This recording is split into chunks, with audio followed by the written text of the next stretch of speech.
عورت کے مرد کے ساتھ ناجائز تعلقات۔ غسل کے دوران مدینہ کی ایک عورت نے مردہ عورت کی ران پر ہاتھ رکھتے ہوئے یہ الفاظ کہے کہ اس عورت کے فلاں مرد کے ساتھ ناجائز تعلقات ہیں۔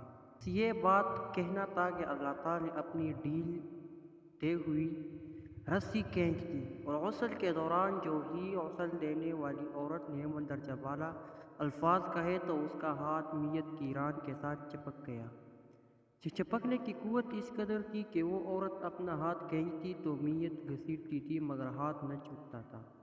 جنازے کے وقت قریب آ رہا تھا، اس کے ہاتھ میت کے ساتھ چپک چکا تھا اور بے حد کوشش کے باوجود جدا نہیں ہو رہا تھا۔ تمام عورتوں نے اس کے ہاتھ کو پکڑ کر کھینچا، جو ممکن تھا کیا، مگر سب بے سود رہا۔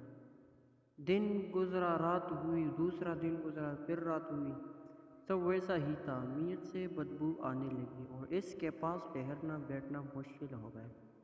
مولوی صاحبان، قاری صاحبان اور تمام اسلامی طبقے سے مشاورت کے بعد طے ہوا کہ غسال عورت کا ہاتھ کاٹ کر جدا کیا جائے اور میت کو اس کے ہاتھ سمیت دفنا دیا جائے، مگر اس فیصلے کو غسال عورت اور اس کے خاندان نے یہ کہہ کر رد کر دیا کہ ہم اپنے خاندان کی عورت کو معذور نہیں کر سکتے، لہٰذا ہمیں یہ فیصلہ دوسری صورت یہ بتائی گئی کہ میت کے جسم کا وہ حصہ کاٹ دیا جائے، ہاتھ کو آزاد کر کے میت دفنا دی جائے، مگر بے سود۔ اس بار میت کے خاندان نے اعتراض اٹھایا کہ ہم اپنی میت کی یہ توہین کرنے سے بہرحال قاصر ہیں۔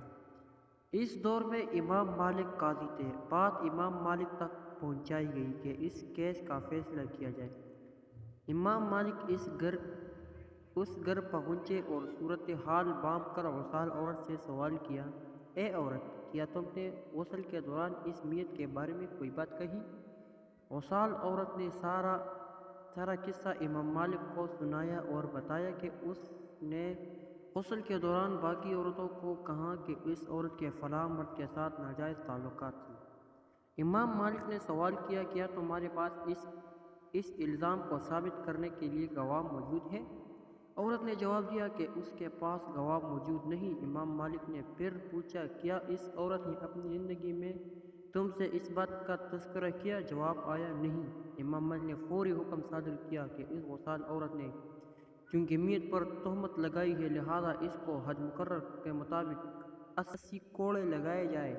حکم کی تعمیل کی گئی اور 70 بھی نہیں، 75 بھی نہیں، 79 بھی نہیں، پورے 80 کوڑے مارنے کے بعد اس عورت کا ہاتھ میت سے الگ ہوا۔ آج ہم تہمت لگاتے وقت ذرا بھی نہیں سوچتے۔ استغفر اللہ۔